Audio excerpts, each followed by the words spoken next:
Hi guys, today I want to talk about a topic that I would have wished I've known before I started buying cameras on flea markets.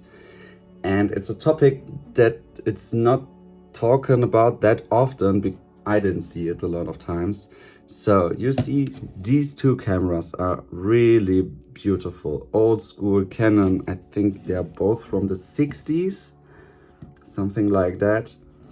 And they seem to work pretty fine. And this is a special camera. This is the Canon Demi. Demi means half in French, I think. And you see, it's a half frame camera.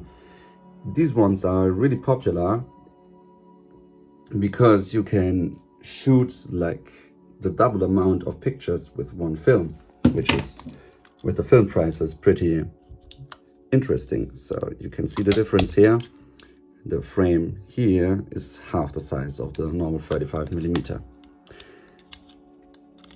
So yeah, but now what is the problem with these cameras and why I wouldn't buy them on a flea market? You see a battery chamber here? No,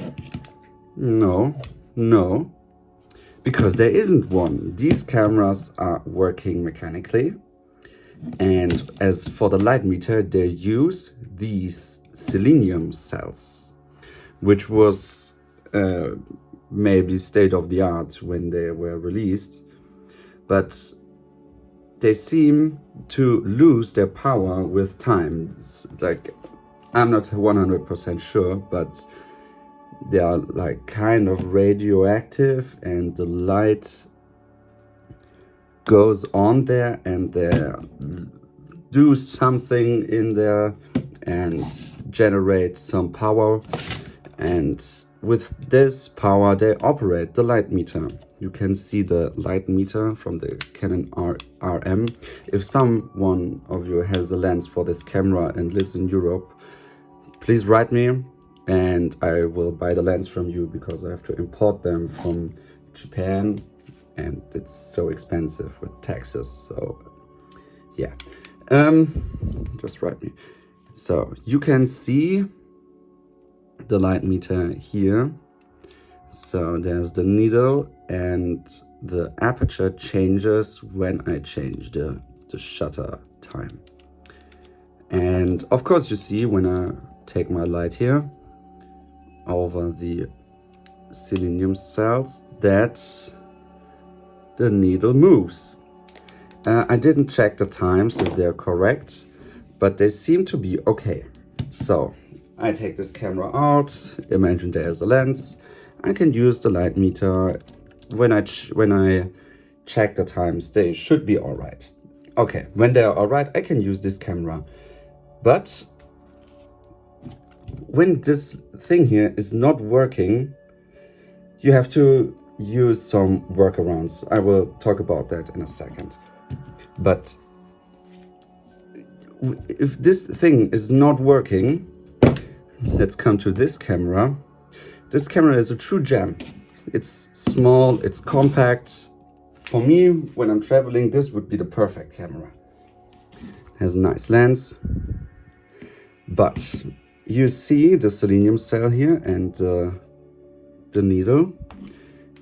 And when I put on the light here, you see the needle is moving like a little bit. But when I'm that near, it should be completely to the right, like overexposing the picture. So if I would use these values here, I can change the needle here to match the light meter. The values are completely wrong. And I don't think that you can change the aperture, and that you can change the aperture like a little bit. It's not, maybe the camera is broken, but let's have a look. Where is it here? Yeah, you see, I have to move this to open the aperture fully. and even now it doesn't work.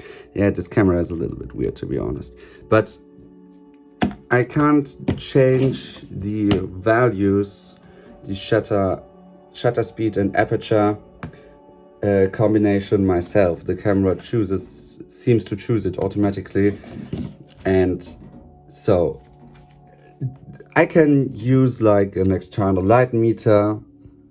That's the workaround. I can use an external light meter or change the ISO to operate the camera that it does perfectly exposed pictures. But I think that's not the way to go, because this is a compact camera. I want to take it out. I don't want to think when I'm traveling somewhere about, oh, is it correctly exposed? I just want to, okay, I will match these two needles and I do my focusing and I press the button. That's it. That's everything I want to do. I paid a lot of money for this camera because I wanted a half-frame camera, and I wasn't aware of these selenium cells, that they're probably don't gonna work. So yeah, that's it. That's what I wanted to talk about. There are some workarounds that you can use the Sunny 16 rule, like with this cameras, not a problem, because you can change everything yourself. But the Canon Demi, this is like a 50 euro piece of decoration right now. You can't make pictures with it. Maybe you have an idea, but these selenium cells, they're not the way to go. So you can maybe change them or clean it up a little bit, and maybe they will work better. But if you're an amateur photographer, do you really want to do that? I don't know. So, and like with this camera also, it's a nice camera. I really want to shoot some pictures with it, but this is everything light seal foam here, and you see it goes apart. Maybe I will, and here like the complete other side, it's everything light seal foam. Maybe I will do this as a project, and we can change the selenium cell or clean it up.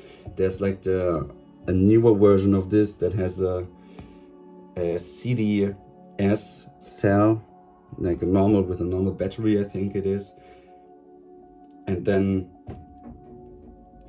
it's all right. But have a look when you go to a flea market or buy it on eBay or on Craigslist in the US, I don't know. Have an extra look when you buy cameras with a selenium cell, with these honeycomb kinda, yeah, you know what I mean. They don't have a battery compartment, they only have like this honeycomb like thing. Have a look on that, because maybe you buy something, you look out to buy like a really nice piece of camera gear, and you can't really use it, and it's like on your basement, like these two cameras since 4 years. So that's it. See you in the next video. Bye guys.